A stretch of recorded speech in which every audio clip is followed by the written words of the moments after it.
Aloha, Charlie. Aloha, brother Mel. How are you today? We're on, Charles. We are. We are on. Aloha Friday, everybody.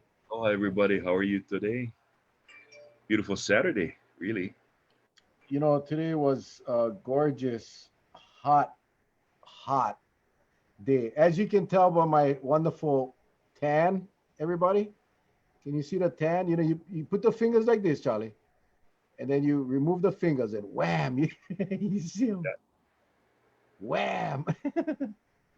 Wow. I got sunburned, man. Jeez. And I didn't even go to the beach. I didn't even go to the beach. Damn, what a hot day. So anyway, how was your day, bro? Thanks for joining us this morning. What a wonderful event, the mask giveaway Yep. that started off by a donation from our good friend in South Korea, Minnie Cole. Sent us some masks, about 300 masks, and then we had donations pop up today from Christy Keale and Ku'ule Mahinai Ornelis. Both of them brought separately another bunch of handmade, homemade masks for the keiki and for the parents. And so we had a ton of masks, and also wanted to thank, of course, you, Charlie, for being there, and Tyson, Moises, Rhonda Morris, Troy Wale Ale, of course, Patsy was there, my wife Patsy. And while we were there, we were blessed with some goodies. Um, Marlene Kamibayashi dropped off pateles and ganduri rice for the whole crew. Manuel Cabral from Uncle's Restaurant in Hanapepe, I guess, Yep. donated lunches for all of the crew.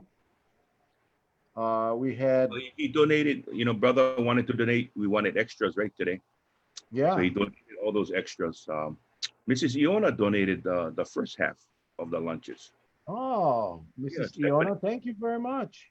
Stephanie. Yeah. Harry Nagamine stopped by. He brought us some andagi, Oh, that looked good. huh? That looked good. Hot, fresh out of the wherever they make them. Mona Manuel brought some lunches, some food as well. And then Mason Chalk and his lovely bride or fiance or whatever she is. Then I don't think they're married, but they should be married. Mason, you should pop the question, man. They brought sushi, chicken, I mean, wonton. Bottom line is this: we had so much food, and thank you all for those of you that participated and dropped off food, and like you were saying, Charlie, Yeah. isn't that the best thing when people come and you see their smile? Yes, it is. It's always that. Sometimes when you think about certain things, you get caught up in your thoughts, and you kind of wonder, especially which kind of leads me into what I wanted to talk about a little before we bring our guests on. You know, when you get the chance to get caught in your thoughts, and things looks like it's going to be dismal, but then when you see that a new face they come up introduced, because we see just by those who friend us on Facebook, and we don't actually get to see them in person, but to have many of them come up, shake our hands, and say, "Oh, I'm so and so," and especially now wearing a mask, trying to identify them from the bridge of their nose and their eyes and eyebrows. It's it's it, it's just rewarding, and I'm so glad the people of Kauai embrace both of us today with their friendship. They enjoy what we do, and we are so grateful. I am totally grateful, and even though the ride was long going back to Waimea, it was just a nice thought knowing that I met some pretty nice people today. It was nice. Naomi Yamamoto stopped by. We had never met her. We met her today for the first time. It was so cute because she came up and she watches our show every night, Hmm. and she thanked me for that, for the show. And I said, tonight's show is the last free show. I told her Monday we start pay per view. And she said, "Oh no, good, good, good." I said, "It's gonna be $250 just to watch us, you know." So she just commented. She just commented, and she joked about that as well. But you know, just to see all these people that we like you said, Charlie, we see their comments, we Yep. see their names, and you know, just to be able to, and we, you know, wish you could do this more often. But you know, just the fact, and then having our friends there, you know, again, uh, Tyson and Rhonda and Troy. Troy and of course Patsy. You know, you know, and you, and no one have to be there, man. They didn't have to be there. Some of these guys get families. They get, you know, and but you know, just to see everybody out there having a good time, uh, and meeting these new people coming through and being able to get them a mask. And again, it was solid, man. I had a good time. I really had a good time. Now I don't know how I was exhausted. Uh, I'm glad I didn't have to drive all the way back to Waimea. Holy moly, especially in your car, that smooth riding Oh, Armada. I Oh can my tell you, lord. my eyes were at a pace where I could probably look through Venetian blinds. It was that small. Whew, was tough. And I was doing I, my Michael Jackson head bob for like for a long time. the Oh few man. times I rode in your car, man, I mean, that's a Nissan, but I was just telling you the other day, man, it rides like a Cadillac. It's big and it's smooth and it's comfortable. Bro, I don't know if I'd have made it, man. I don't know if I'd have made it. It was Well, I did want to cover really fast before we let our guests in. Today was a disappointing day with our numbers.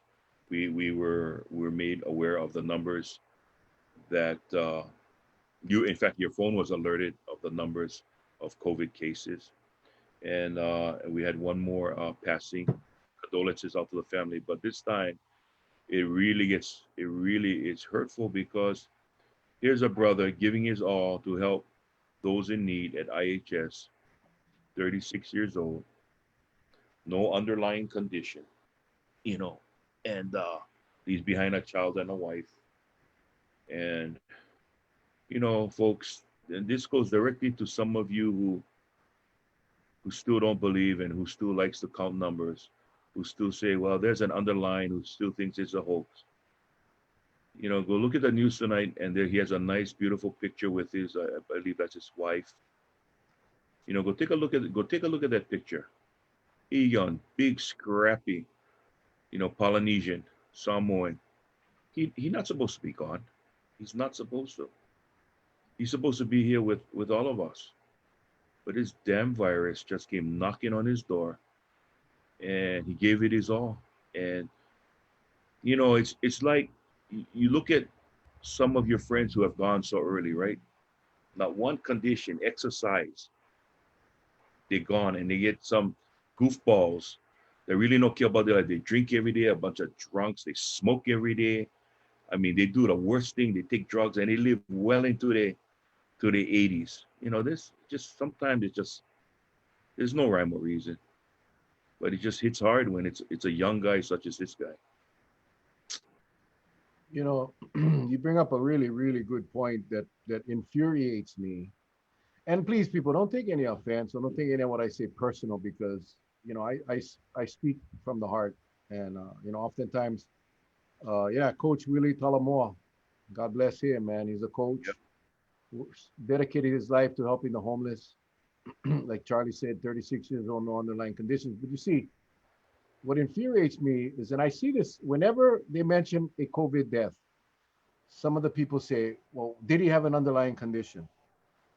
Oh, he must have had an underlying condition. And you notice when the state reports a death, that's what it is, right? Age 40 to 59 or 50 to 69 with an underlying condition.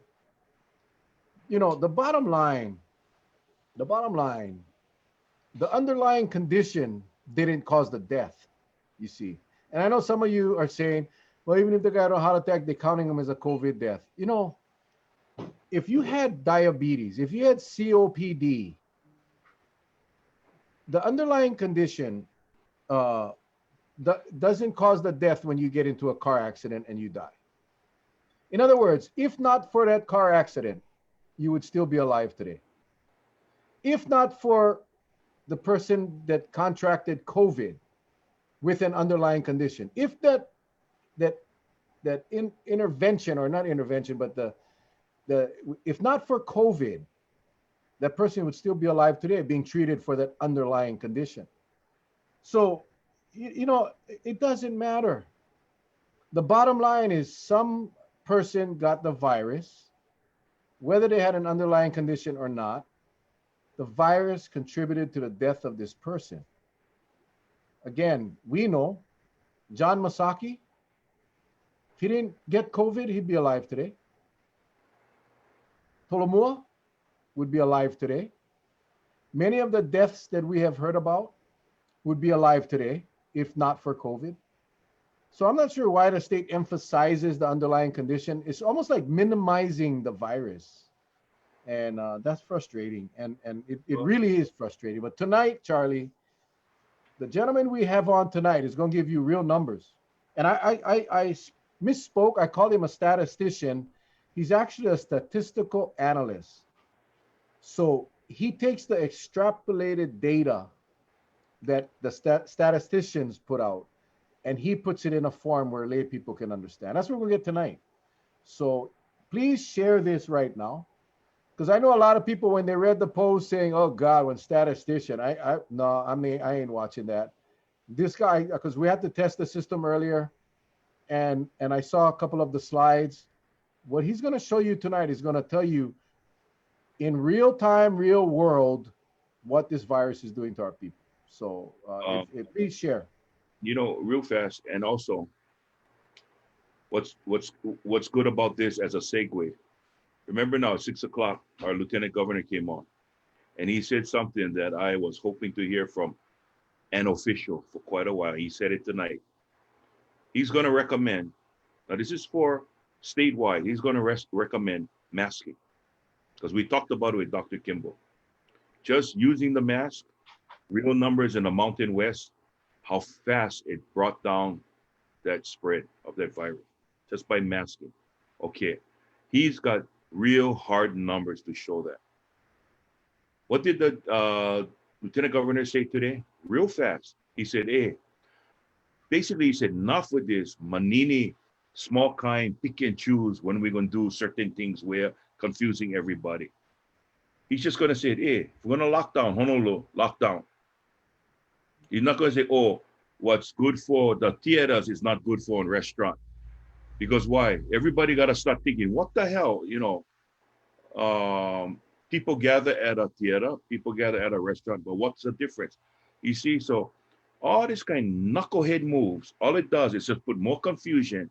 And with more confusion comes the ability for people to defy the rules. And that's why we get the spread. So now it's time to just hunker down, go through 2 cycles and wipe this thing out once and for all. That's the only thing. Because why? I don't want to hear about contact tracing. We're so far behind the 8 ball, it's not funny. All we're going to do is take people's mind and we're going to confuse them even more. What can we do that's tangible, that's rough, that's hard, that's going to make a difference? Proven things, like what places like New Zealand does, right? Lockdown. So we're going to see the recommendation right out of the lieutenant governor's mouth. Mandatory statewide mandate lockdown, 2 cycles. Ladies and gentlemen, we had choices. We had choices. And for many of the people, they chose that they didn't want to participate. So anyway, I want to see what the governor is going to do. And there he is, the man, the myth, the legend, Brian Ingalls, not the statistician. He's not a statistician. He is a statistical analyst, and we're so happy to have him on, man. So happy. Thanks, Brian, for being with us tonight. It's an honor.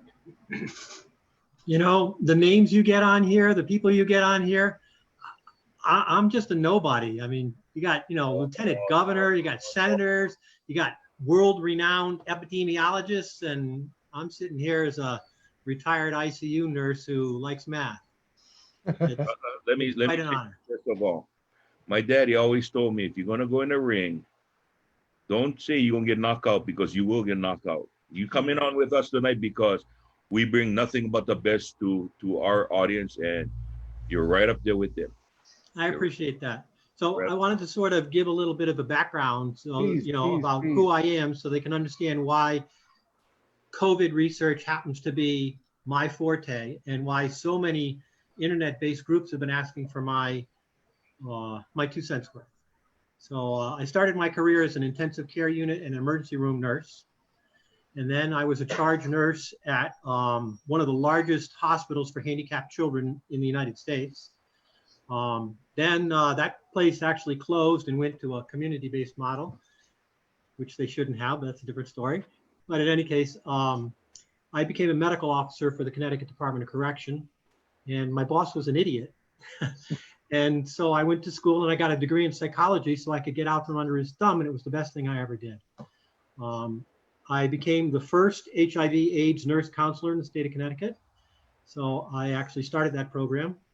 And then I got promoted to the director of policies, procedures, standards, and directives. So I knew how to write emergency procedures, and I wrote them all. So I had to learn what to do when the shit hits the fan, and then be able to get that out to other people in a checklist form so they could react quickly. When I was done with that, they sent me down to parole, and I ran parole for 10 years. I was the head of the Fugitive Recovery Task Force. I worked the street, 45 cal and a bulletproof vest, going to work every day. And in my last 10 years, they sent me back up to central office, and I took over the position of statistician because they needed somebody who understood computers, and I'm a Microsoft Excel expert. And that's how I got into statistical analysis. So in my last 10 years, I wrote computer programs that predicted people's behaviors and what they were going to do. And the more numbers you put in, the better the information you can get out. So if I'm going to say that's why, if you listen to me, I know what I'm talking about, that's why. What I do now is I read constantly. I'm on the internet reading constantly. I took the Johns Hopkins University case trackers course and passed it, got 100. I didn't expect any less. And now I'm studying their case tracking management course and discovering that Hawaii does not have any of the data it needs to do case management correctly, or at least they're not telling us. I'm also studying, auditing a program from New York University on virology, and it is really, really tough. I'm about 20 hours into a 50-hour course, and it's slowed down to a grinding halt because the words just keep getting bigger and more Latin as you go in. So that's who I am, and that's where my background's from. But one of the things that I have a knack for is I look at numbers and I see patterns in the numbers right away. And that's what happened when I started looking at the data from the Hawaii Data Collaborative. I started looking at those numbers and they frightened me. And I want to share, before I get into everything else, one chart that I did today about just the Big Island. But every island is like this. I just didn't have time. And when you see the number sheet, you kind of know why.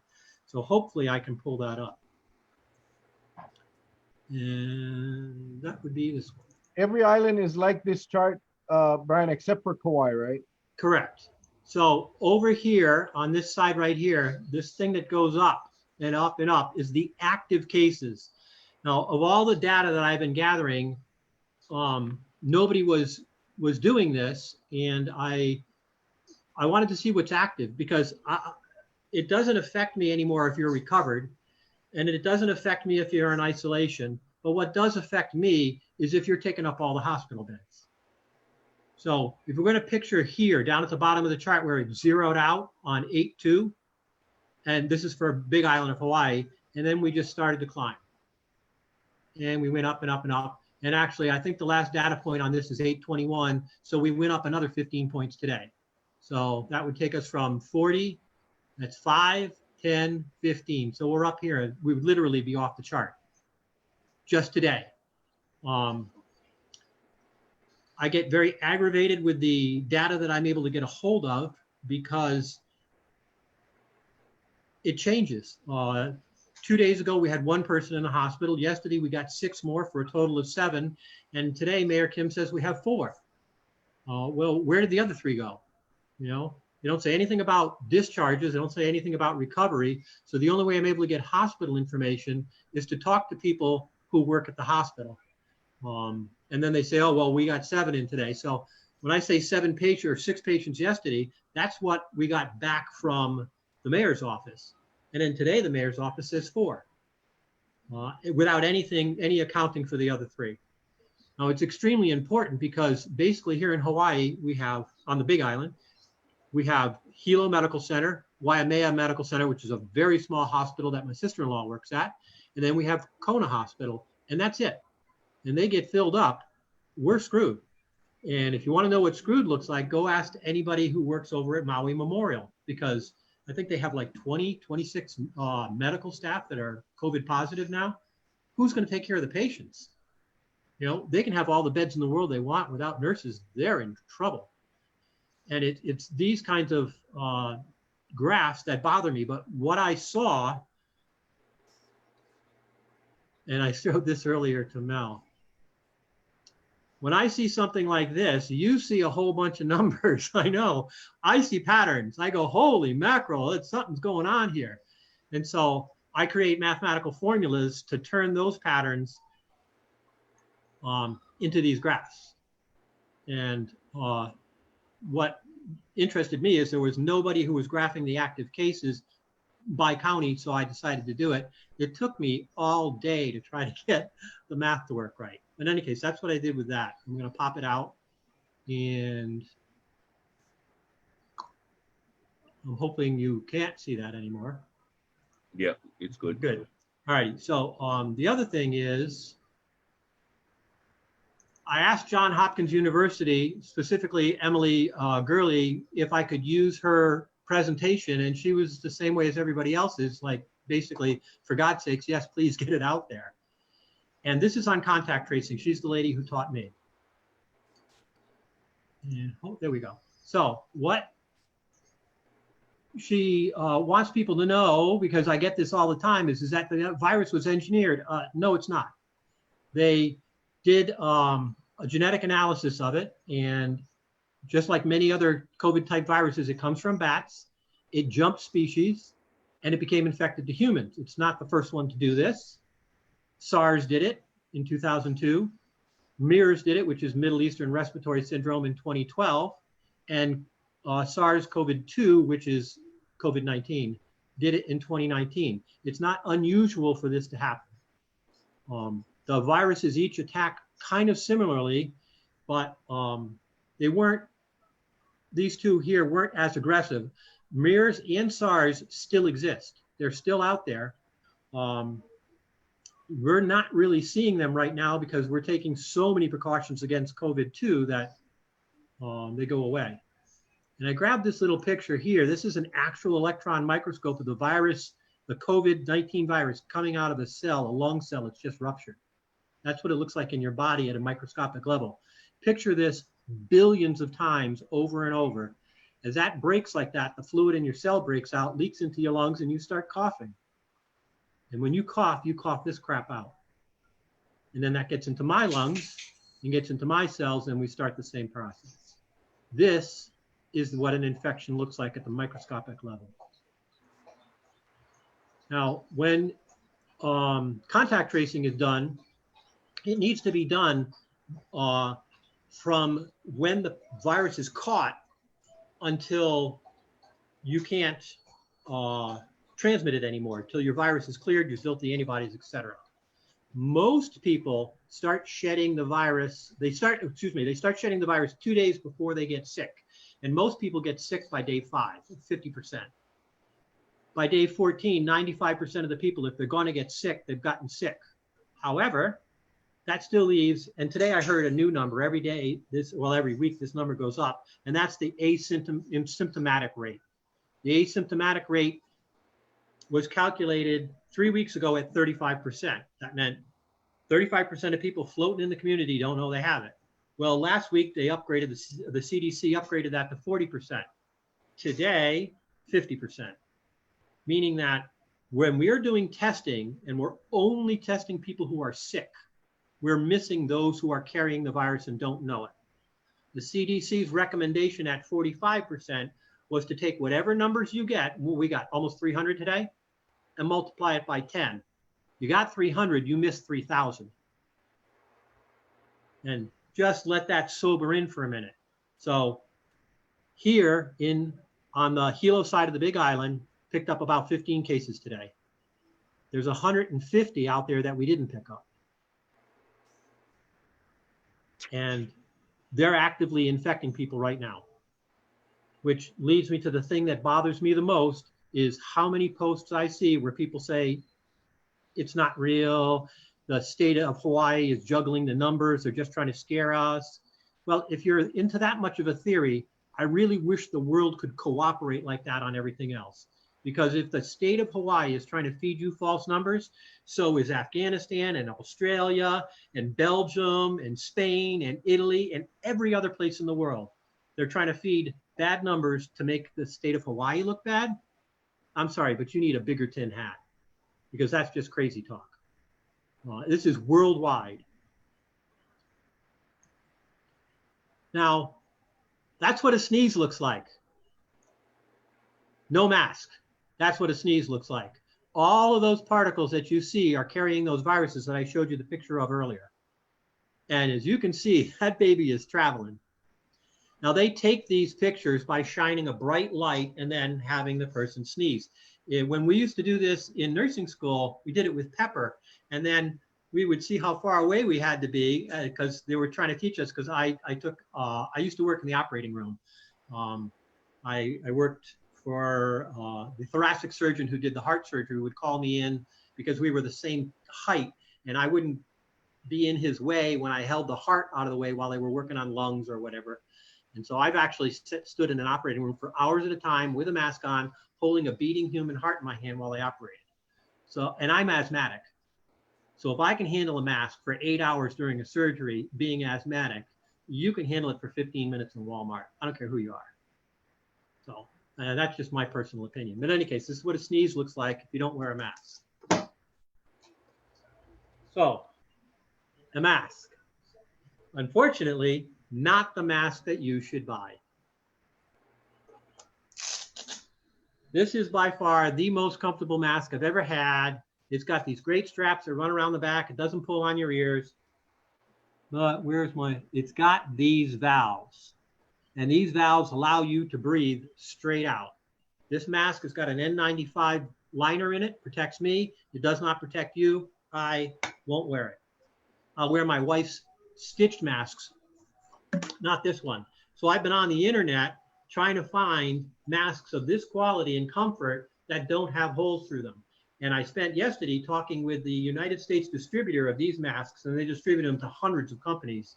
And he told me that they're not going to carry these anymore, and they're trying to find an alternative.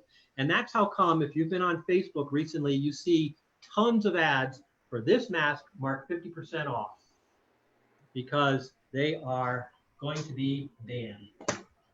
Airlines are already talking about it. And how do you get between islands in Hawaii? You get on an airplane. You walk on with this mask, they're going to tell you to get off.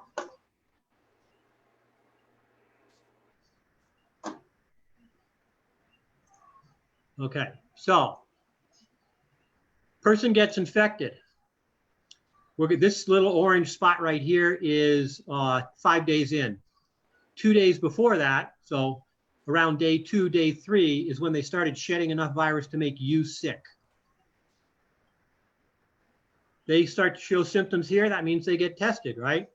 They get tested. They discover they're positive. Hopefully they get the test back right away and it doesn't take them 14 days. And they go into quarantine. Well, on the last day of their quarantine, somebody else has contact with them. 5 days later, they get sick. They've been shedding this whole time.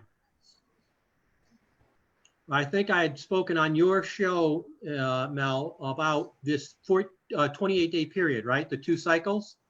This is the reason there's 2 cycles, because cycle number 1 stops at 14 days, and then another cycle is 28 days. That's why when they made this chart at Johns Hopkins, they slowly faded out the orange, because this is the infectious period. And the darker the infectious period, the more virus you're shedding. So when you get sick, about 4 days after you've gotten sick is when you start to taper off on the amount of virus that you're shedding into the community. I personally am not taking my mask off around you, not until you're completely cleared and showing antibodies, but that's the period. In the next slide, see this red spot right here?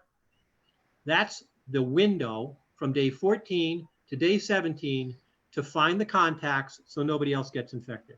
That's all the time you've got. When you give a case manager in Oahu 193 cases that take 20 minutes apiece, they're not going to finish them. You can finish 20 cases in one day if you don't take lunch. It takes about 20 minutes per case to go through the conversation you have to have, because the first thing you do is you go, hello, this is Brian Ingalls from the Hawaii Department of Health. I'm calling you concerning a possible contact with COVID. Have you talked to your doctor? And then you go on and you verify their identity and their information, and they're scared shitless. And you can't just rush through this thing. You have to try to calm them down and get the contacts. So I've been trying to find from any source I can this window period for the Department of Health, how many contacts per case. A case is a person who has tested positive for the virus. A contact has not tested positive, but they've been with that person within 6 feet and for more than 15 minutes. That's the CDC standard, 15 minutes or more. And we got to find the ones in this window, because by the time we get to this window, they're already infected. So COVID was an R.25. This one just says R.2, but it was an R.25. That meant that in the very beginning, every person who had COVID gave it to 2 to 3 people, and it caused it to spiral. An RO of 1 means every person who gets it gives it to 1 person, and an RO of less than 1 means everybody who gets it gives it to less than 1 person. So it'll take like 2 people to give it to 1 person. Now, what does this mean in the real world? I want you to picture that you are in a room and it has 2 doors. One door, there's 3 people in the room. One door, a person comes in, and the other door, a person goes out. There's still 3 people in the room. That new person coming in is a new case. The person leaving is a recovered case. As long as one comes in and one goes out, the virus is not spreading. That's this RO right here. If 2 come in and 1 goes out, this is the number of people in the room is going to increase. If 1 comes in and 2 go out, the number is going to leave. The RO number basically tells us how fast people are coming into the room versus how fast they're leaving. If they're coming in faster than they're leaving, the system gets overwhelmed. This is kind of what that infection cycle looks like. I just grabbed it because the slide was in order. So here's an RO2. One guy's got it, gives it to 2. One guy's got it, gives it to 2. One guy's got it, gives it to 2. So it goes 1, 2, 4, etc. And it just keeps getting bigger. What does contact tracing do? Contact tracing, they didn't find this guy, but they found this guy, and they got to him before he got sick. That stopped 1, 2, 3, 4, 5, 6, 7, 8 infections just by breaking the chain here. Cut it in half by breaking that chain. They get this guy. They didn't find this guy, but they found this guy. That cut out 3 more. We had 8. Now we got 11. They found this guy. They didn't find this one. Now we have 12. So just by contact tracing 1, 2, 3 times, they stopped 12 people from getting sick. This is why contact tracing is so important.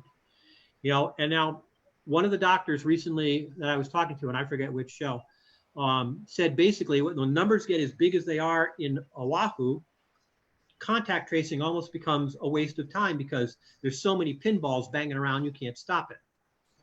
Well, you can stop 12 of them.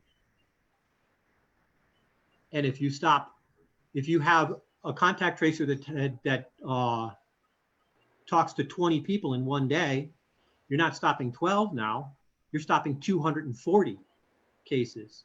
And how many cases did we have today?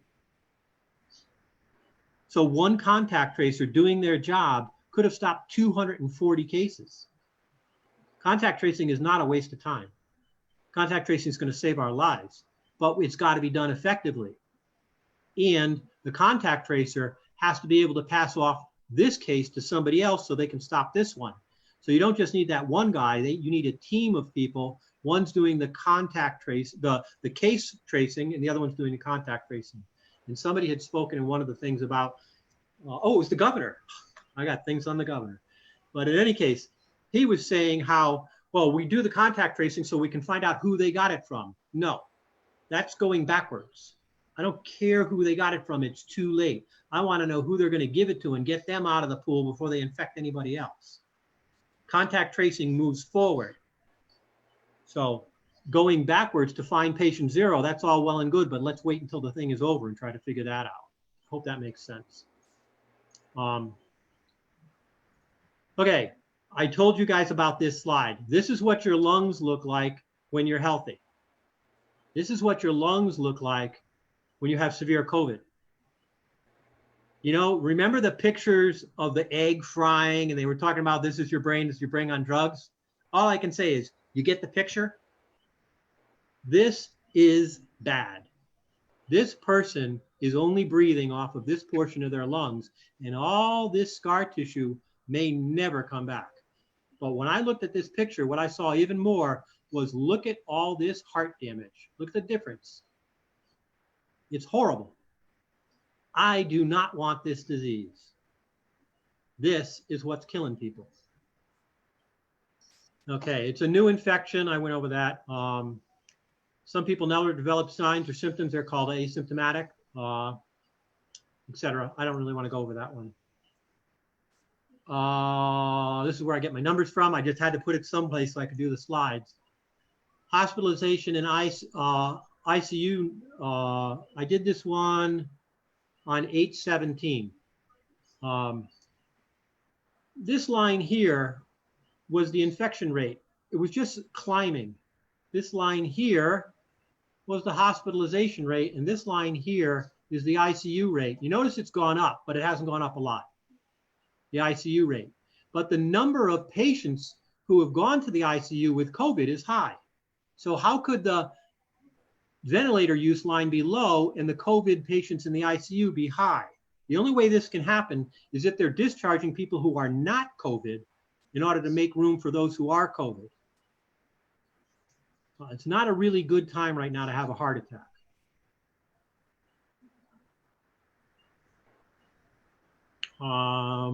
This was, you remember that I showed you the other slide before. This was the first one I did up to 8/21, which is showing the change in the Big Island of Hawaii. I kind of stretched it out to try to see what it was going to look like so I could get the days to pull farther apart. When you put this thing together and the days are on top of each other, the line goes straight up. I hope I have, you know, sometimes I wonder, should I scare the crap out of people or not? I think it's not scaring them. It's informing and educating. But before you go on, because when you were showing your mask, your slide was up, so you were a little picture. They wanted to, yeah, if you could show the mask. Can you make it bigger? Oh, no, oh yeah, hang on. I can. Okay. Okay, I can see you really big, but not me. You're big. I am. Okay, so this is an incredibly comfortable mask. It's got straps on it that are Velcroed and they go around your neck.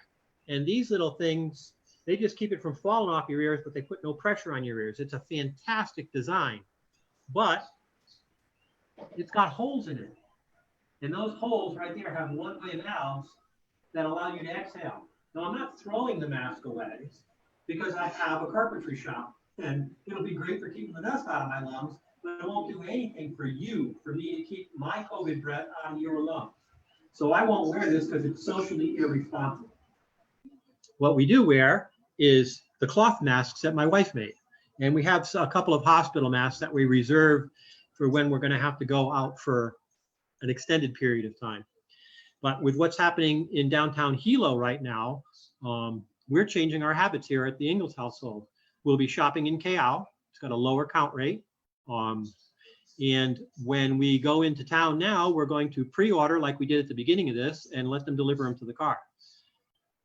Now, I wouldn't have to do that if everybody wore their mask. But on August 12th, I was at Home Depot picking up stuff for my chicken coop. And there was a group of men loading a pickup truck right at the exit door. And just as I finished checking out and started to come out with my cement blocks, they started coughing, and I backed up. And my car was just on the other side of them.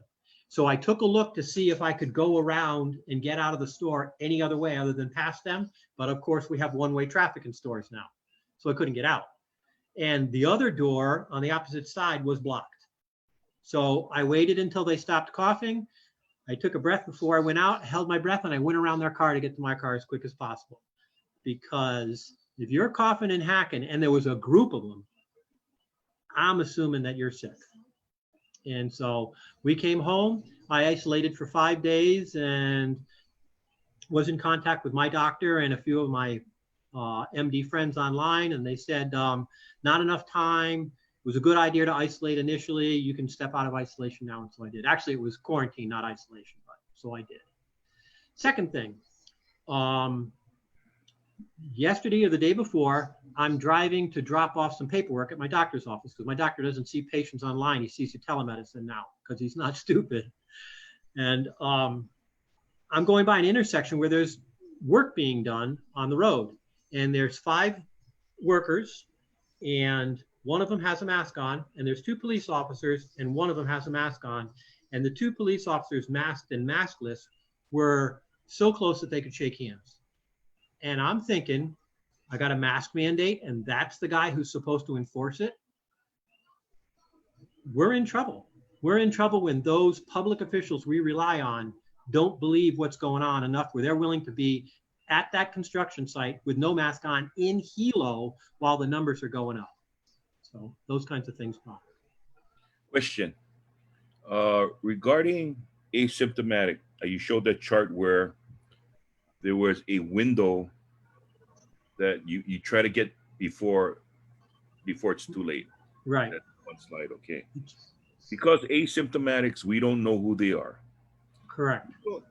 So how does one take into account when the clock stops? Because you're saying that if a person shows they go 2 days prior and so many days forward. So, I mean, you're looking at an asymptomatic you're looking at somebody like you or I. That's right. So you can just stay there, and I wouldn't know when the clock started. That's correct. That's what the contact tracer's for. The contact tracer is supposed to find him and get him to quarantine. They're not doing their job. That's why they're out there. That's why the numbers are climbing.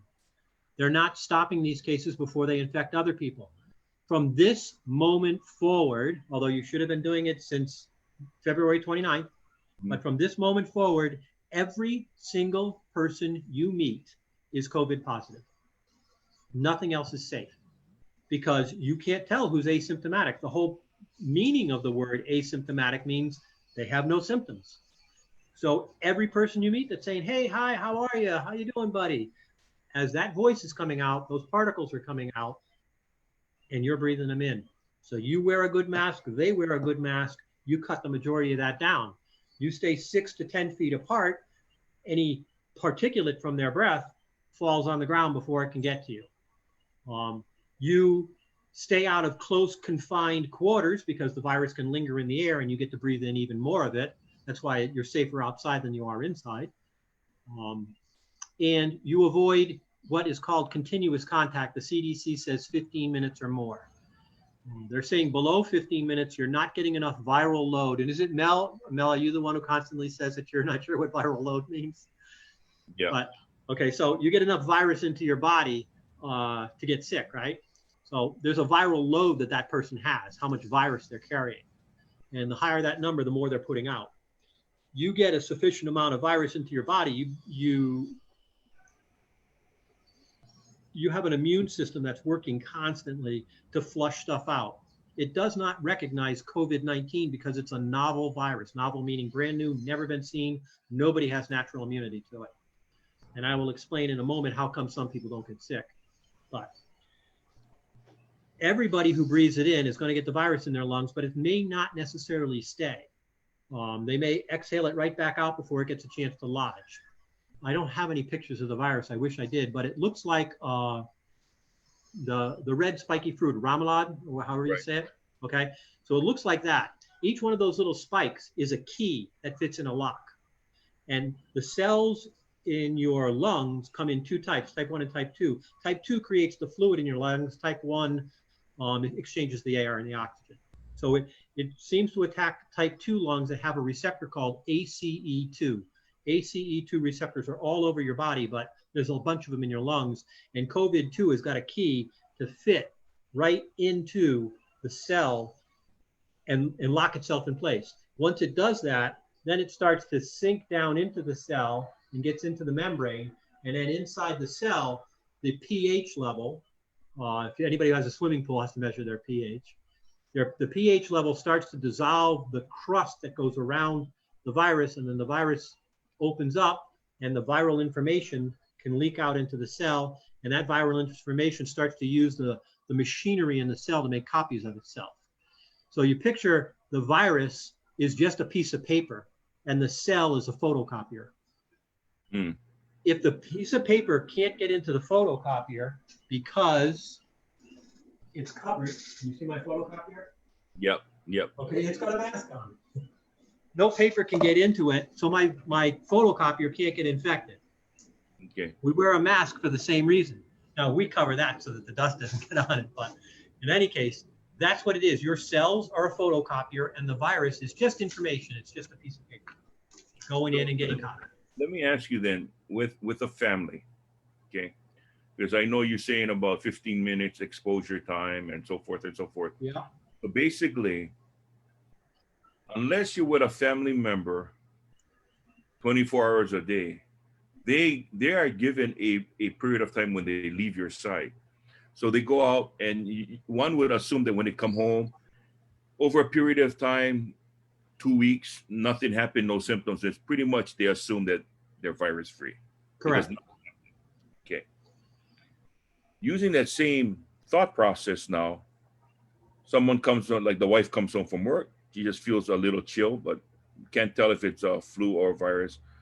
Then what you're saying is basically go get tested right away. Quarantine them. Quarantine them in the house right away. They need to get tested. Call a doctor. Tell them what's going on. Hopefully you can find a testing place that will do the test quickly. Because like in our house, you go to the bedroom and you don't come out of the bedroom. Your food's put in front of you. If you have to go to the bathroom, put a mask on. We've done this twice now at our house because 2 times people didn't feel well and we immediately went into protection mode until our doctor said otherwise. We have sanitizer in the bathroom and we have wipes in the bathroom, and we have 2 different rolls of toilet paper, one for those who are isolated or quarantined and one who are not. We're ready all the time because I have a very small house. It's just a little over 600 square feet, and there's 3 of us who live here. So it's almost impossible to avoid anybody, but when that happens, the biggest problem is breathing in their breath. So they have the mask on to capture their breath, and they go in. And I don't have it in here right now because it's outside because we just washed it. But masks in our house get taken off, get put into this plastic container with antibacterial soap, and we wash the masks because the virus dies quickly on the surface, but bacteria can hang on, and you don't want to put a damp mask back on and suck the bacteria into your lungs because you're going to get bacterial pneumonia. So we wash the masks. If anybody goes out, it gets washed when they come in. So everybody in our house has 2. Well, I guess one last question then. You know, with all this knowledge that you have, okay, now we go to where we have these clusters, large amount of clusters all over the place. Unfortunately, a lot of Pacific Islanders. Correct. Based on the data that we know about, showing where the clusters are. How does one get to, I guess, educate them? Because what you're talking about is some pretty, it's convincing, but it's also very highly condensed and highly specialized that your average family of 4 wouldn't do that. Correct. Alone with some of these Pacific Islanders that have 7, that have 10 people in the house. And what you're talking about, just for a family of 3 with a small footprint, you may have maybe a little larger footprint, maybe 1,000 to 1,500 square foot house with 10 family members in there. how do they attack that? And, you know, who do you get to kind of work with them to say, hey, this is what's going to happen. And I think we need to teach you how we're going to be able to mitigate or even stop it in its tracks. Okay, there's a couple of parts to that question. The first part is talking to people in a culturally and language sensitive way. So you need people who can communicate in whatever language that they speak and understand their culture. For myself, going into a Micronesian neighborhood, they're going to listen to me a lot less than they're going to listen to a Micronesian social worker, because I know nothing about them and nothing about their lifestyle or their culture at all. Although my father came to Hawaii on December 14th, 1941, I'm still howling, you know. I was born on the mainland because my father couldn't get a job here after the war. And I corrected that mistake as soon as I could. But I don't know the cultures. Now, I taught Hawaiian studies at Mountain View Elementary School. And my Hawaiian studies teacher made sure that I knew what I was talking about so that I could do that. But I learned enough in that process to realize that there are many Pacific Islander cultures here, and they need to be spoken to in a culturally sensitive way. And I hate to use those social worker terms, but that's what it amounts to. That's one. Number two is the state needs to step up. We have 98% of the hotels empty. There is no excuse that someone from a large family can't have a place to stay while they quarantine. And all the governor needs to do is commandeer a hotel on each island for quarantine and isolation purposes, especially for homeless, for massive families, for poor people, etc. Because when you take contact tracing, the course, one of the things that you go through is an interview with a person who throws all the what ifs at you that they can. And I can't lose my job. I can't do this. I can't do that. And you have to take each one of those ironclad reasons why they can't do it and explain to them how you're going to help them mitigate that. Well, I'm not hearing anything from the state of Hawaii on how they're mitigating that. And we have the resources. If we flew in, you know, we have a 2-week quarantine, fly them in. My wife had a great idea today. She said, oh, we can't open schools. Why don't they use the hotels for schools? They have those huge conference rooms.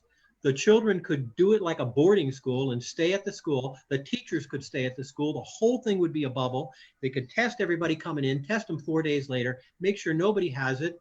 And can you imagine being a kid staying at the Waikiki Resort while you're going to school? This would be your best school year ever instead of your worst. Now, that's thinking outside the box, you know, but we've got all of these boxes to play in now because they're empty. We can do things. We just need to think. The possibilities are endless to solve these problems if only we would. And Darlene and I had a conversation today because I watch all the guys on your show. I watch the guys on Hawaii, you know, to open schools safely, and high COVID that I was on today with. And there's talent everywhere on these islands. So who's advising the governor? And I'm going to tell you why I know there's nobody advising the governor who knows what they're doing. The next time you watch a conference with the governor, watch him play with his mask. He takes the mask off, which he should never do. Once it's on, leave it on. He should not take it off. You see some of the doctors, the lady doctor, I forget her name, she never took her mask off. You could hear her just fine. But he takes his mask off. He puts it on the podium where all of the speech droplets from everybody else who hasn't had their mask on while they've been talking have been dropping. So now the face down portion of his mask is contaminated from that counter. And then he picks it up and he touches the front of the mask, and then he starts rubbing his thumb on the back of the mask. I've seen him do it a bunch of times.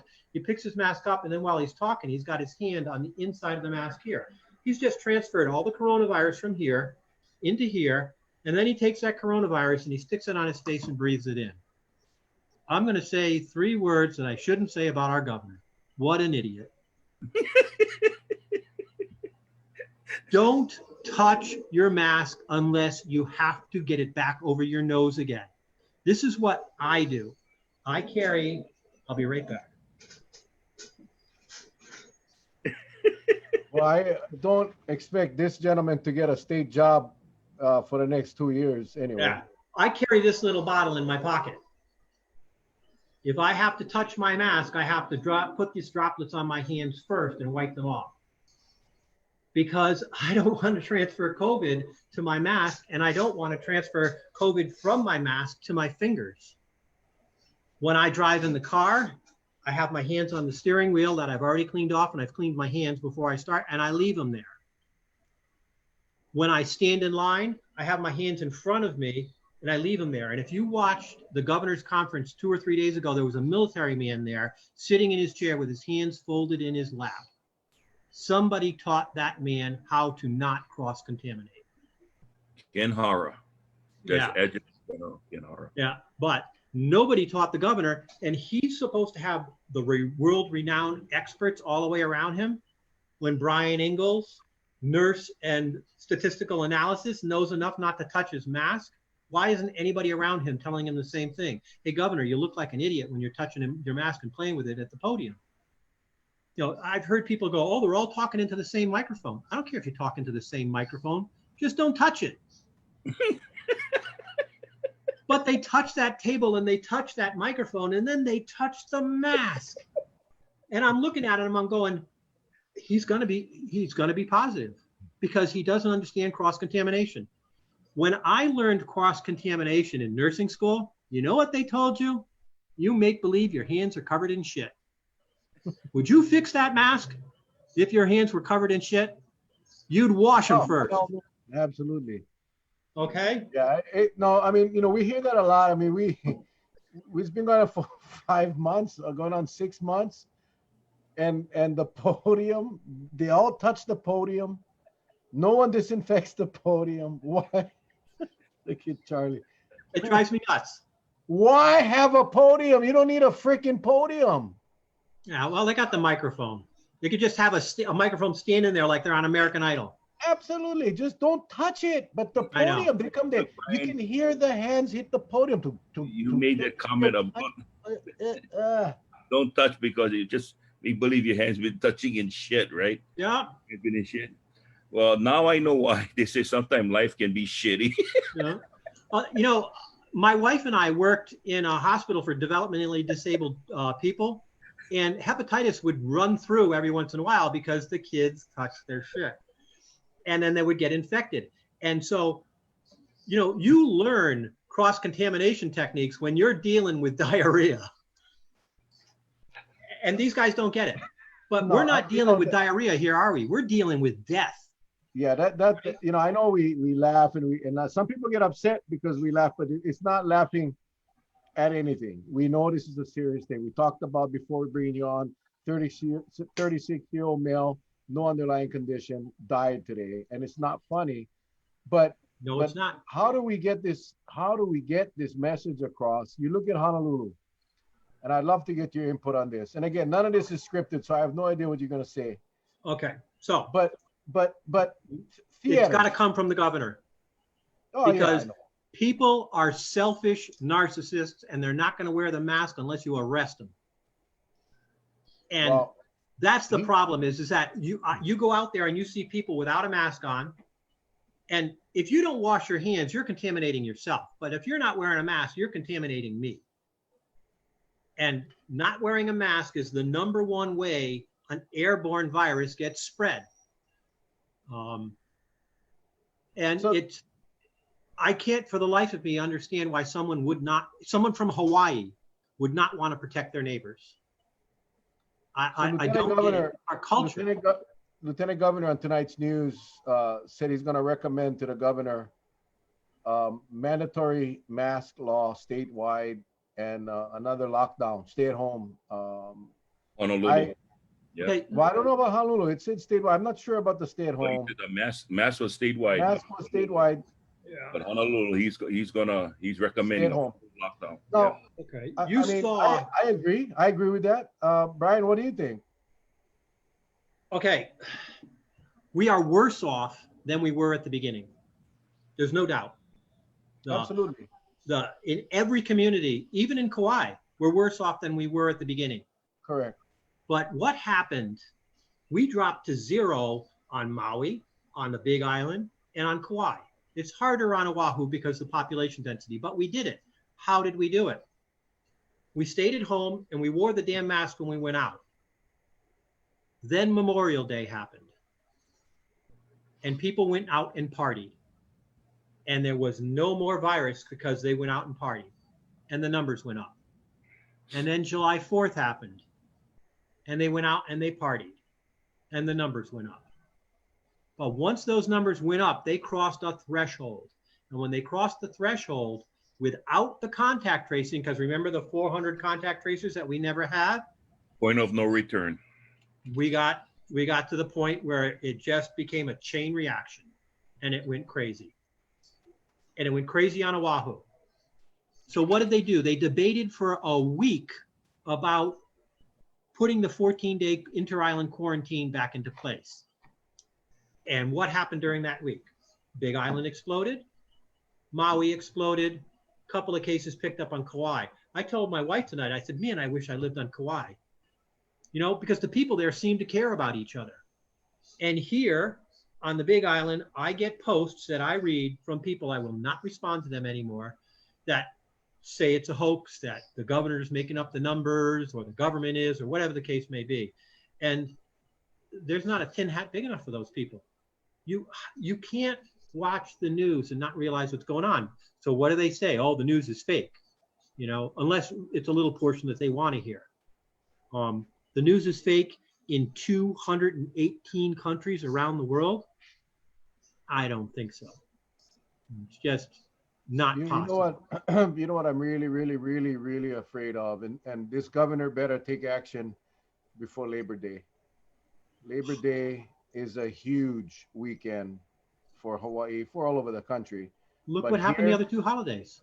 I mean, we never had, like you said, we didn't have the contact tracing to offset the cases early on. We just didn't have it because they admittedly, Bruce Anderson admitted that contact tracing is not effective. Testing is not effective. It's not effective because they're not doing it. Right. They're not doing it, man. Right. That's the thing. My fear is that we gotta get everything in place, the lockdowns, the mandatory mask, whatever, like now. Okay. I want to make a point about this. Here in Hawaii, we get 300 cases, and it's a horror story because we have 1.4 million population, right? My son lives in Texas. They get 6,000 a day. New York, 6,000, 12,000 a day. They got it back under control. They got it back under control by aggressive contact tracing, mask mandates, public service announcements, educating people on why you wash your hands. I mean, if I did the mask public service announcement, I would dip my hands into chocolate syrup and say, how are you going to not get this on your mask? You got to wash it off first. And it's so simple. Viruses are fragile. They've got a shell that's either protein or fat around them. And if you just use regular, I got Dawn dishwashing liquid on the countertop, it doesn't even have to be antibacterial. All it's got to do is break down the fat barrier. Once it does that, the shell cracks open, the virus falls out, and it can't infect. It's gone. How long does that take? 20 seconds. You don't have 20 seconds to spare? You use this stuff, it's almost instantly because it's high in alcohol. Alcohol dissolves that fat coating pretty much right away.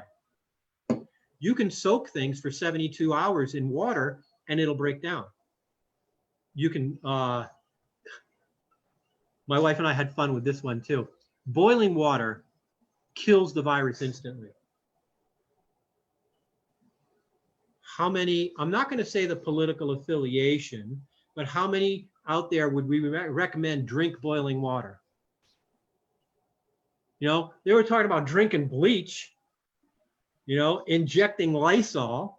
Well, boiling water kills it. I'll take the hot tub and heat it up to 212 degrees. Jump in. You'll be fine, right? There's nutcases out there. You know, these things, alcohol, Lysol, bleach, you use them on your hands and you try to wash them off right away. We use this stuff here because the ingredients in it help keep the alcohol from drying your hands out. When I worked in the intensive care unit, it was a long time ago, folks. I worked in the intensive care unit in 1974. These didn't exist. We had to wash with chamomile soap, however you mispronounce it. That stuff is brutal on your hands. And you can't put any lotion on afterwards because the gloves that you wear have powder in them. And if you have lotion on your hands and you put them into the powdered gloves, when you come out, you look like a powdered donut because all that stuff gets all over your hands. And you can't touch anything afterwards because you get the powder everywhere. So Don't your put hands that powdered donut-looking hand in front of Charlie. I can tell you that, Yeah. man. Now there we got the social distancing here going, so we can't get out. Okay. Yeah. But anyway, little rabbit hole to run down there. So what's the prognosis, Brian? I keep wanting to call you Doc because you sound like a doctor, but what's the prognosis going forward, man? I mean, give us two scenarios. Number one, if we stay status quo, and number two, if we start tightening up the ship and requiring masks and starting to stay at home. Sure. Okay. So first case scenario, we keep doing what we're doing. Not me and you, the people who aren't wearing masks, the ones who are infecting each other. Those numbers, that little graph I showed you that said active cases, is going to shoot through the roof. And as it does that, 11% of those active cases are going to go into the hospital. So it worked out to 11.28%. And you know, when we're working with exponential numbers, that 0.28 can get big fast. So it worked to 11.28% of people who test positive end up in the hospital. Out of that group, about half of them end up in intensive care. And out of that group, about half end up on a ventilator. And out of about that group, about half of them die. That means about 2.3 out of everybody who gets into every 100 will die. That's going to get worse if there is no ventilator, if there is no intensive care unit, if there is no oxygen, because the whole hospital is filled. Now, let's assume for argument's sake, the hospital's getting packed with COVID patients and you have a heart attack. You're going to die in the emergency room. You're never going to get upstairs. All their resources are already used up. The problem with COVID-19 infection is that it spreads so quickly and it's so vicious when you get sick, it uses up hospital beds. It's not people getting sick at home like my sister-in-law's sister is COVID positive. She's very sick right now. She's at home in quarantine. They're all nurses, and they're all afraid. We get people who can't go to the hospital for regular stuff dying. A few months ago, I had a gallbladder attack. It was no big deal. I mean, it was painful as all hell, but it was no big deal. I went in, they took it out, I went home, I was fine, and everything was rosy. This isn't that way. So how do we get around that? Well, one of the things we need to do is we need to address the fact that a family of 5, it costs $1,250 to test them. If they don't have insurance, they're not going to get it done. We need to make the testing free. And we need to make it free for everybody, and we need a whole lot more testing. That's one. We're going to mitigate this now. 2, we need to mandate wearing masks. We can't mandate the hand washing, we can only educate. We can't mandate the 6-foot rule, but we can only educate. The masks are number 1. Then, as a state, we need to set up quarantine and isolation locations. But what's the difference between the two? You isolate if you're tested positive, you quarantine if you had a contact with someone who tested positive. Quarantine lasts 14 days, no symptoms, you're fine. Plenty of CDC studies show that the disease is pretty much gone after 14 days. Not completely. In all cases, the longest one I read about was 46 days that they could still detect a virus in an asymptomatic patient. But you know, we're talking 1 in 200,000, 1 in 500,000, very rare, but it did happen. So we set up quarantine locations, we set up isolation locations. We do the same thing for people flying into the state. We open up a hotel so that if somebody in my tiny little household gets sick, they have someplace to go. There's one massive problem with this. Who's going to pay for it? Well, what is there, $112 million in CARES funds sitting in the governor's office unspent? Yep. It's not like we don't have the money. Now, if we don't do it, if we just let the virus run its course, it's not just that 2.3% who die. And by the way, that number runs from about 0.8% to 2.3. There's a range. That's why most people are saying 1 out of 100. But there's a range. We were doing a worst case scenario in the first part. In any case, I lost my train of thought. So we have the money. We know what to do. Do we have the will to do it? And if we don't do it, we have 2.3% of the people who are going to die and 18% who are going to be so debilitated. Because by the way, that second lung shot that I showed you, that wasn't post-morbid. That person was still alive. They're going to have COPD for the rest of their life. They're not going to be able to work. An acquaintance of ours, someone who's helped me out before and made friends with, was sick for 2 months before he finally got to the point where he could work again. 2 months he was out of work. That's 2 months that could have been avoided and somebody would have been working if they never got infected to begin with. And if we do the mitigations, they won't get infected to begin with and the economy will open up that much faster. Right now, those numbers look like it would take about 90 days, starting today, 90 days.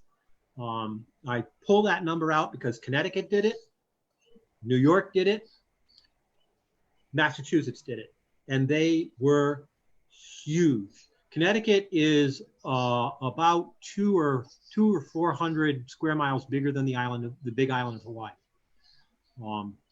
But they have a bigger population, but not huge, 5.6 million. They're about 5 times our size. They have 50,000 recovered cases. 50,000. Okay, that's us at 10,000. We're not there yet. There's still time. We know it can be done when it's bad because other states have done it.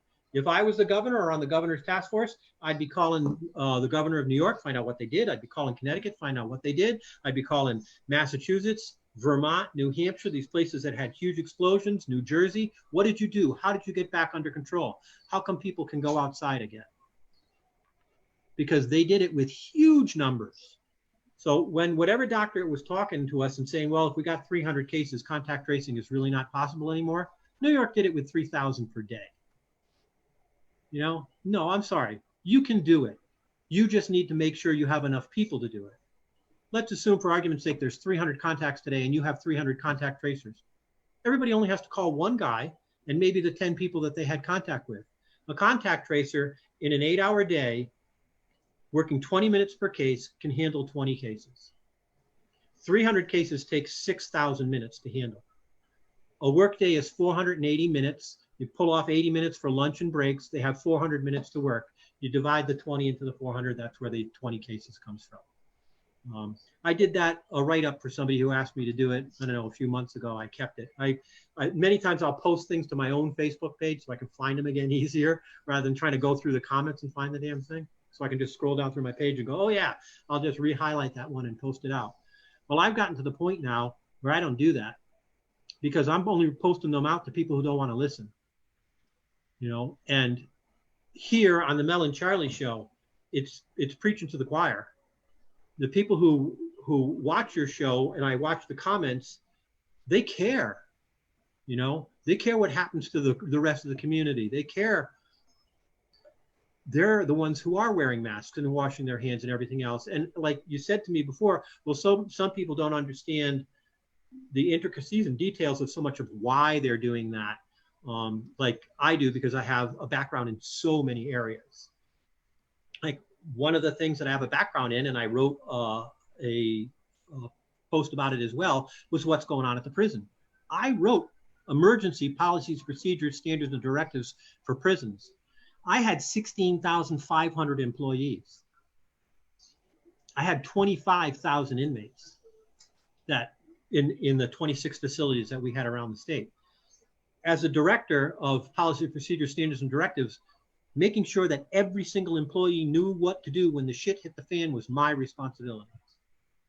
And so how did I do that? I can't control 16,500 employees. I trained other people how to do it, and they trained other people, and we spread out. And soon we had hundreds of people who knew how to handle an emergency.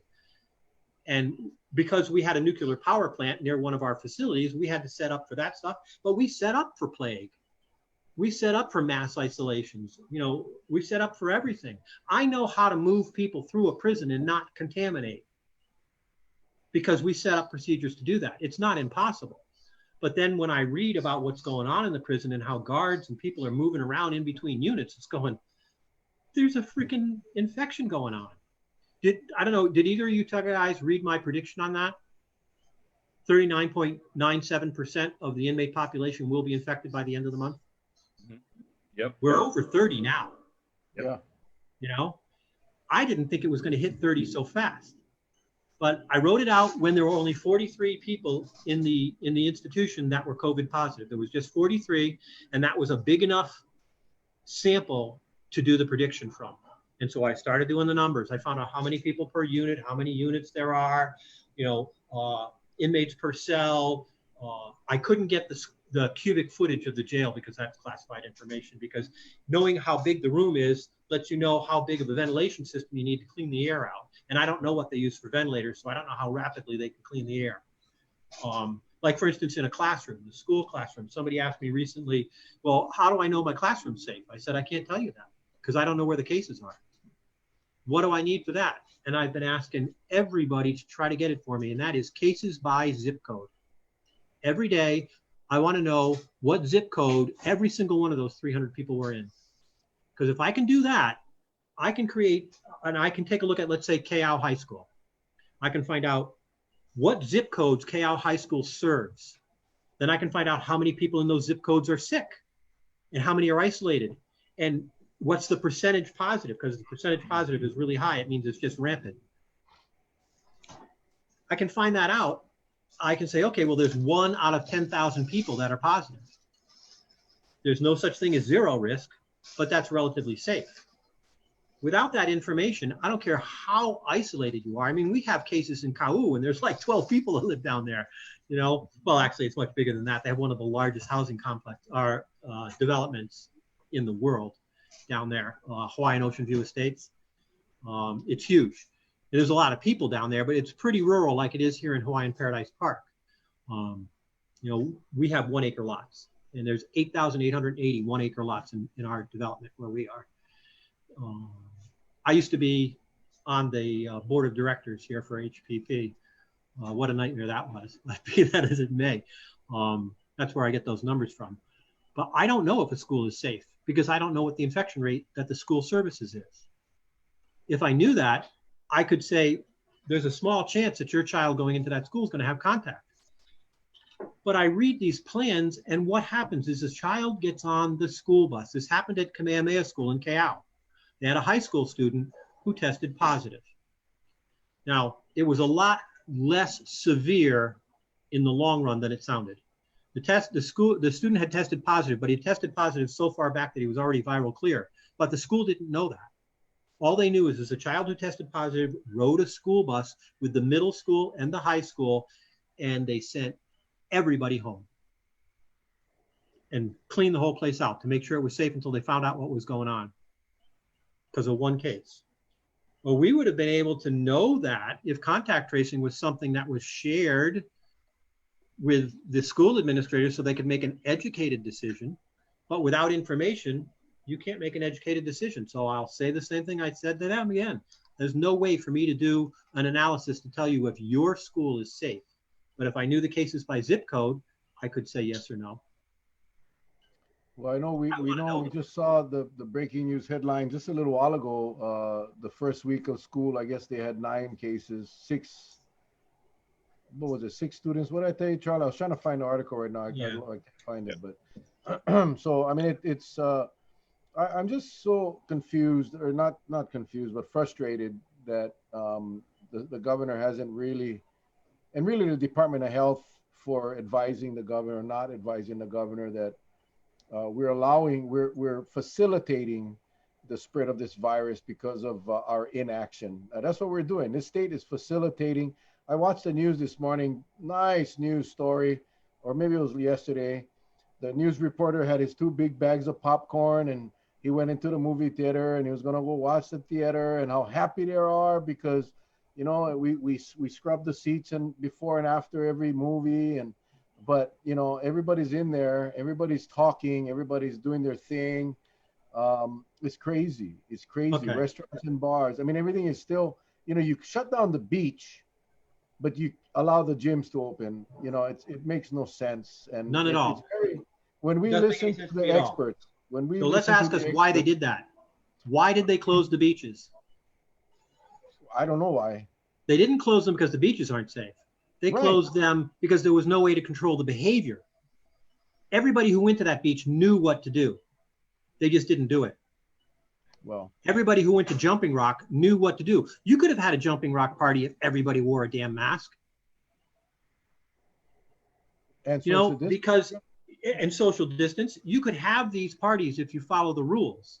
It's not that hard to mitigate an airborne virus. And I don't know if you've gotten any of these questions from people about aerosol virus versus airborne virus. But I had a conversation back and forth with a guy about this who said, 66% of people get it from aerosol, not airborne. I go, no, they don't. And so he posted an article about it. And I quoted from the article that he posted, the CDC says the vast majority of cases come from airborne, not aerosols. And so, but I didn't post something from CNN. I posted the study from the Journal of American Medicine, which said the same thing. You know, I don't go to a knife fight unless I've got 2 guns.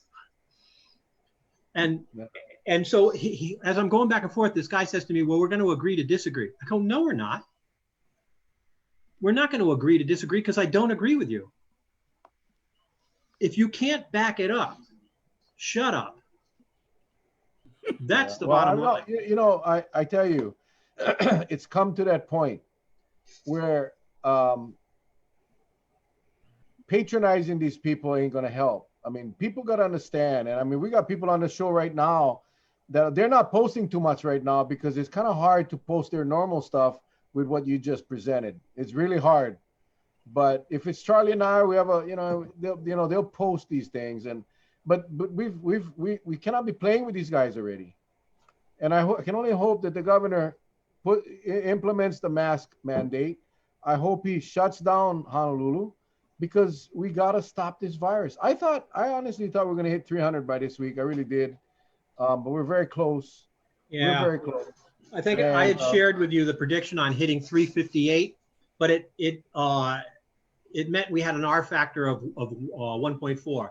With the R factor of 1.18, that's the newest calculation. I think I'd have to pull that chart back up. I've got it in that chart. It's lower though. It's much lower. I know it's below 1.2.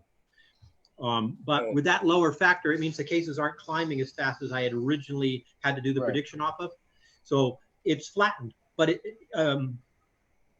even with 1.12, it's still causing these numbers to go straight up because we're getting 200 cases a day. The biggest thing of all the charts that I look at is that spot when we were at 0 just before Memorial Day. Yeah. And the that's concern, when they should have changed. The concern is that even though the number dropped, the infectious rate, the contagion rate, whatever you want to call it, that R something number. Yeah, R naught. All it's going to do is delay the date by not much of when we are going to be at capacity of our hospitals. Okay, let's talk about that for a second too. And I keep glancing at my clock to make sure because we've already passed 8 o'clock. I want to ask you. Hang on. Before you go on, I want to ask you this question really fast. So Memorial Day was what day? What day? 30th, right? 7:30. Okay. 7:29. The Black Lives Matter march was on what day? I don't know.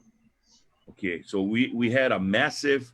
That's what I'm still trying to get my head wrapped around. We had a massive march, over 10,000 people. If we had to practice social distancing, they would stand from Waikiki all the way to Cohiopop Terrace in Kalihi. Right. Were Okay. they masked? No, but yet, Then if you can go out and protest all you want if you got a mask on. yeah, but Have a good time. they If weren't they're masked. not wearing a mask, they're spreading virus. That's the bottom line. But nothing for that period of time, around that time, nothing was seemed to report it. That's how do we Well, how do we look? the protest took place outside, and they were constantly moving. And so they're interrupting that 15-minute contact with the case. Hmm. So you're moving past the case, right? So this guy's shedding virus, but you move past it. When you get up onto a jumping rock, everybody's like this within that 15-minute period, and it passes. So, I mean, because there's multiple factors that are involved with getting the disease. You don't just shake hands with somebody and you have COVID. There's a time factor and a closeness factor and a droplet factor, and they all have to be worked in, which is how come the rate of infection isn't much higher. I'll give you, for instance, remember I was talking about aerosol versus droplet? Right. COVID-2 is a droplet particle virus. Mm. Measles is not. Measles is aerosol. Measles has an R factor of 19. COVID has an R factor right now now, the R factor goes down as you wear a mask and stuff, but if you don't mitigate anything, COVID has an R factor of 2.4. Measles is 19, and what was the other one that was 15? I don't remember it right off of my hand there, but they're both aerosol carried, and they spread like wildfire. You talked about they're gonna disinfect the seat in the movie theater. You do not get COVID through your butt.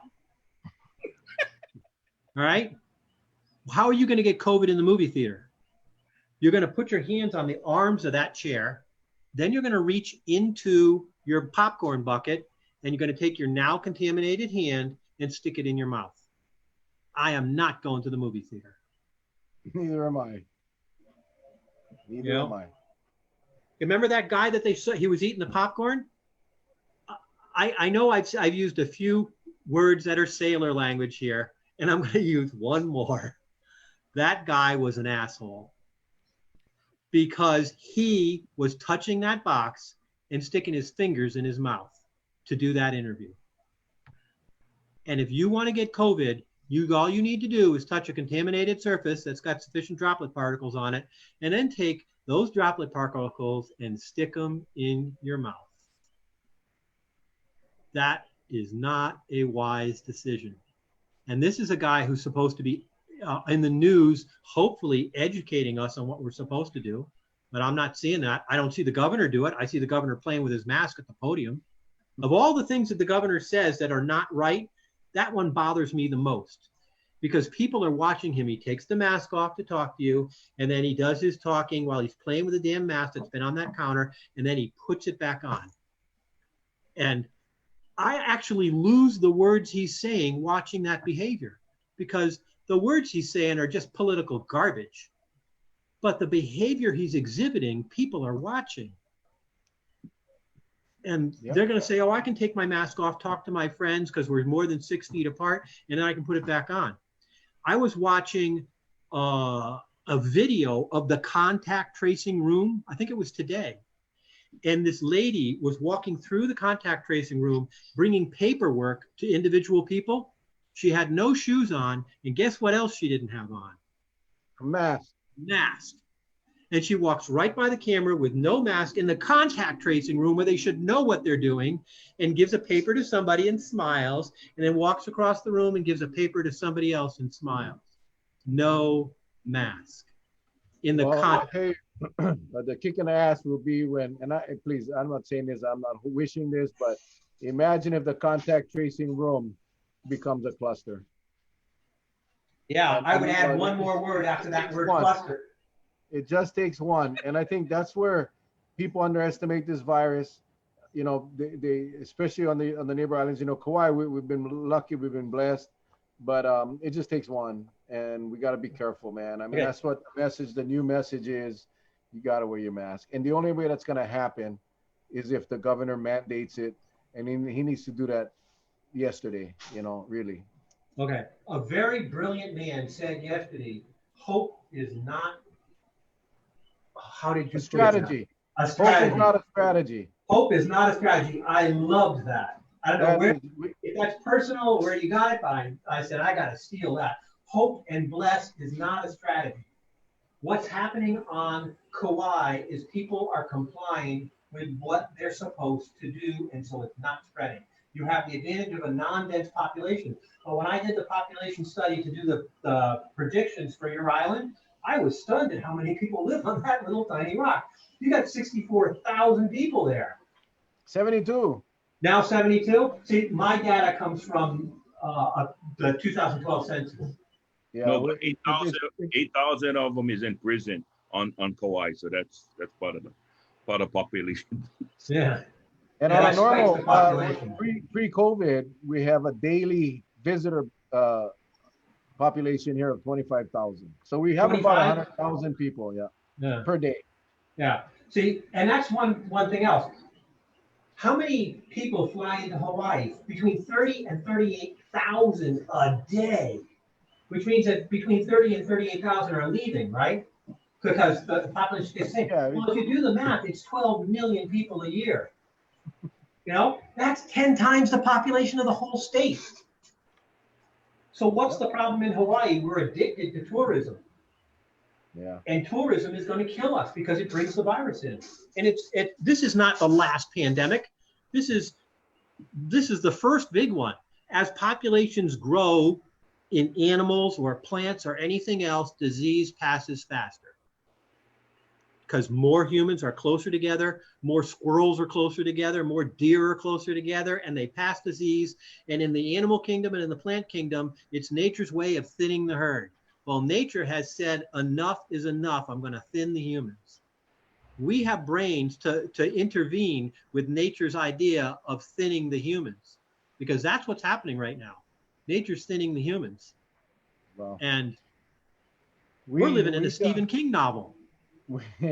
Well, there will be a movie about this shortly, I'm sure. We've had some in the past, but again, we rely on our leaders, we rely on our experts, and it's just not working. It's not happening, and hopefully, people like you, we can share with the world, because they will. The governor will be watching this as soon as we get off the air. He'll be, and his people will watch it, and hopefully, at some point, the switch will go on, and then they will decide to do what is right. But okay, I just wrote down resort bubbles because I didn't want to forget that. Because people have asked, is a resort bubble safe? Okay. Was it Dr. Moskovich who talked about the film crew coming in? Yep. That was a great idea because they pre-screened them.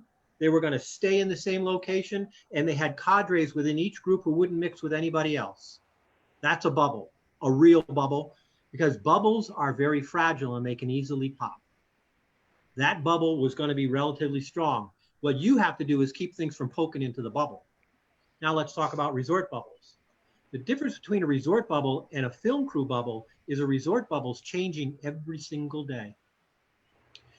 Your group comes in today, and the group from yesterday is there already.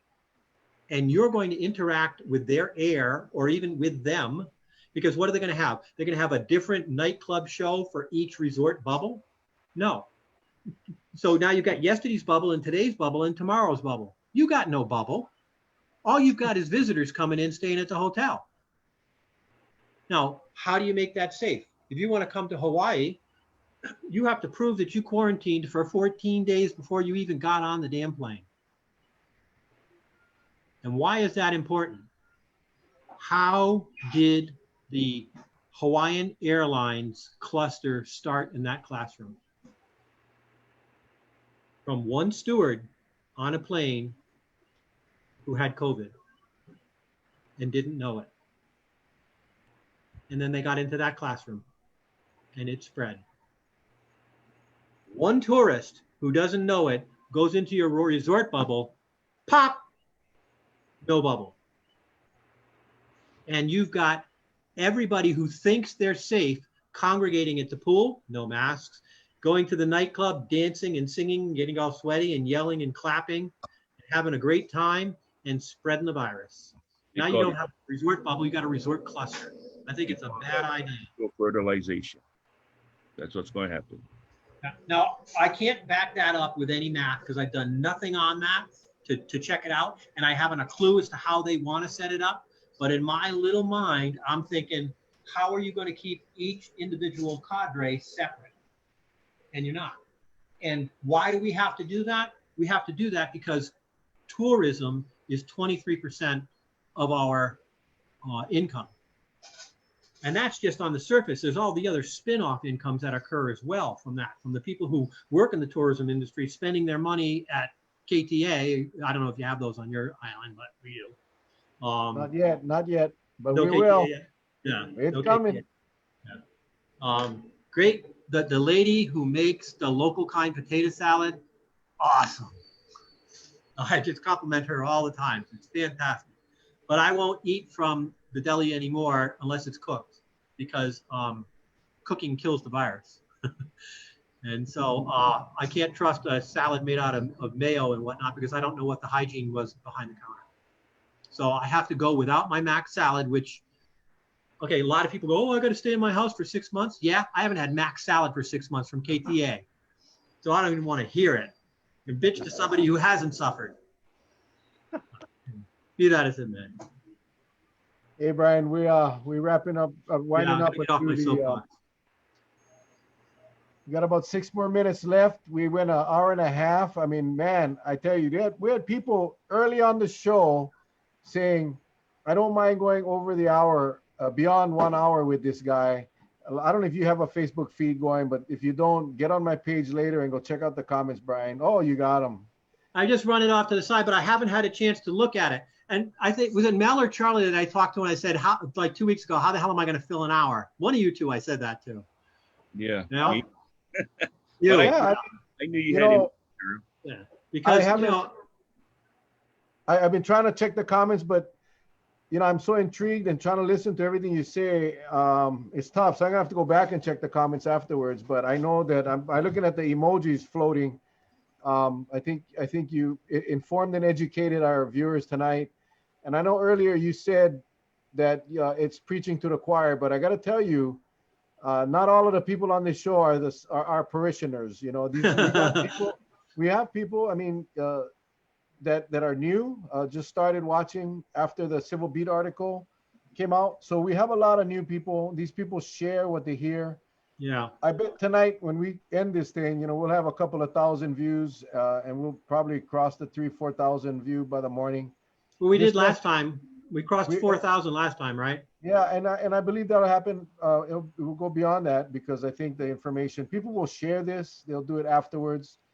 And we got to get this message across. And hopefully, like I said, hopefully the Lieutenant Governor is successful in convincing the governor that he needs to take some drastic action now, or this state is going to be in a lot of trouble. Yeah. I wish I could do more. I really do. I mean, I have, severe asthma. So I can't get out there in the trenches. I can't take the risk. I won't survive it.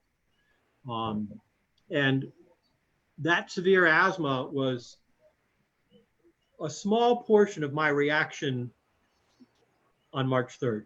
It took me until March 3rd. We prepared about a week before. And the reason was because I had a 15-year-old dog who was very ill in February and passed away on February 29th. Broke my heart. I sobbed my eyes out for 3 weeks. I still do every once in a while. But my wife was on the mainland with her mother, who's like 94. And I called her up and said, you need to come home because Pierre's going to pass away, And so she came home the beginning of the last week of February. And there was this thing on the news about COVID in California, and it was someplace else. And she came home. Pierre passed away on the 29th. And on the 3rd, I said to her, we need to get ready. We need to get ready now. And so we started getting ready because one of the things that I was concerned about was shipping into Hawaii because California was starting to show cases.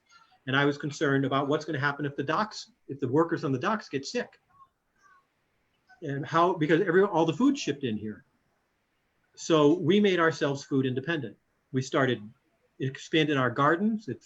We haven't bought store-bought vegetables. It's 25 days now. We supply all our own vegetables, all our own fruit. We expanded our chicken flocks, and I'm in the process of building a meat coop. We're going to put in meat birds in there now. What we do for meat is we capture, the wild roosters, capture them and they go in the freezer. But we've raised meat birds before, and it's cost effective. But one of the advantages of it is once we get them, then we can breed them and we can disassociate ourselves with having to purchase them, because I was that concerned in February that process was going to fail. And then we went into March and things tapered off. And I said, well, we got the gardens, we got the chickens, that's fine. And then all this crap started happening in June, July, and August. And I'm thinking to myself, man, sick people cannot work, and we rely on them. I can live without the lights on, I can cut down the vivy trees that grow like mad. They burn great, they burn forever. I can cook on a charcoal fire made out of ivy, but I can't eat dirt. We got to produce our own. So that's what we did. We started producing our own. And a lot of people say, oh, you overreacted, Brian. I go, well, I might have overreacted, but my food bill's cut down to like $500 a month, and it was a lot higher than that because I love my seafood. Anyway. Well, we appreciate you, Brian. We really do. I think a lot of information tonight. Charlie? Yes, sir. Any comments, Charlie, before we wrap this up? Well, just, in order for this to work, I mean, we can talk with all the facts that we have, but if nobody is disciplined enough to carry out certain orders that's given and sacrifice, make the sacrifices, then, it's not going to work. It's not going to work. I do want to say, though, that what was shared tonight, for the viewers out there, is really hardcore numbers. I mean, it's all of you folks can relate to it. I sure can. And we know that if we just look at the prison systems alone, just a city within a city, and just look at, you'll be able to see that if like what Brian said, if we don't jump on it now, you take that city within a city, and that will be a real time what can happen to this population. And I think people got to get serious about it. And so before I turn it over to you, Mel, we are trying very desperately to get 3 family members of guards who are very ill. They want to come on our show. We're going to try to work it out tomorrow night. We may do a Sunday night, gang, to have them speak out, because, when you have loved ones telling a prison guard, honey, I don't want you to go to work, the chances are too great you're going to get COVID. And the husband replies, but sweetheart, I'm the only breadwinner in the family. What are we going to do? You see the kind of decisions that's going to be made. Some of them, you cross a very, very critical junction, and it's tough. So hopefully I can get them on tomorrow night, but we'll put out an announcement on that. But Brian, thank you so much, buddy. Since meeting you, you've never failed us. Thank you, buddy. You're welcome. Yeah, thanks, Brian. Again, it's hard to dispute the numbers. It's easy to dispute concepts. It's easy to dispute opinions.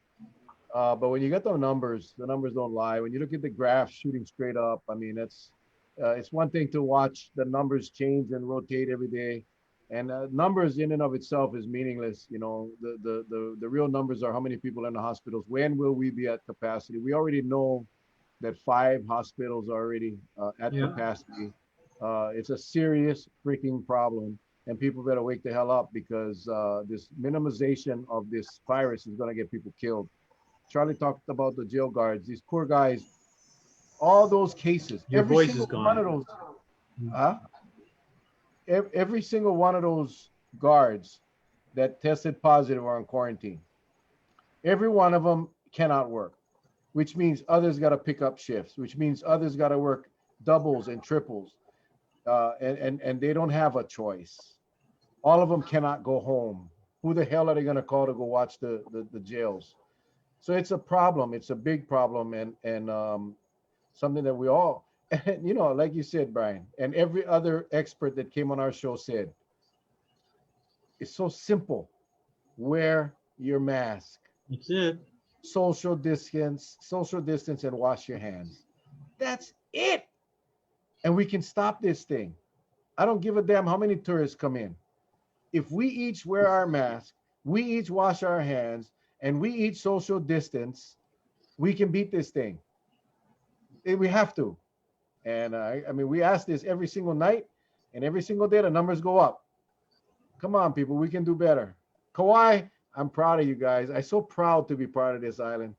And I'm so proud that we have leadership that took strong, bold action early on, set the tone, and made us believe that this was serious and that we better get a grip. And the people came, the people did, and the proof is in the pudding. If you want to be like Kauai's numbers, you got to do what Kauai did. It's that simple. Get that simple. So anyway, Charlie will let me know tomorrow. We'll post the announcement if we can get those the jail what correction officers' spouses will be on tomorrow. I hope we can get them on. But if not, we'll be back on Monday night at 7 p.m. Brian, we will definitely get you back on, my friend. As the numbers change, your report changes, and we'll be relevant at all times. How's that? Yeah, it sounds good. Well, I finally got that database where I can actually work with the numbers. I have enough numbers. I now have all the stats all the way back to the beginning of the thing since before March 3rd. All of them from March 3rd forward that I could get. So it's a huge database. A big shout out to the Hawaii Data Coalition. They have a massive website with tons of numbers on it. And they do graphs and charts and whatnot that convert those things into things you can see and you can read. It's a fantastic resource. They share it with everybody. I have no idea who they are, and I love those guys. If I could hug, I would, but I can't. So a huge shout out to you guys who are on right now. Thank you so much. You literally made the tables that I do possible, because I took their numbers and then I started doing math with them to try to figure out what was going on. Well, thank you, and we appreciate your work. I know somebody just posted about getting some nurses on. I'm gonna be honest, I know a few nurses. The invitation did go out, but they are deathly afraid of coming on our show for fear of retribution. So yeah. If anyone out there knows a nurse that wants to come on and share what's going on in their world, our door is always open. So just let me know. All right. So if we don't see you guys tomorrow night, we will definitely see you on Monday, 7 o'clock. Stay safe. Aloha, you guys. God bless. We love you guys. Take care.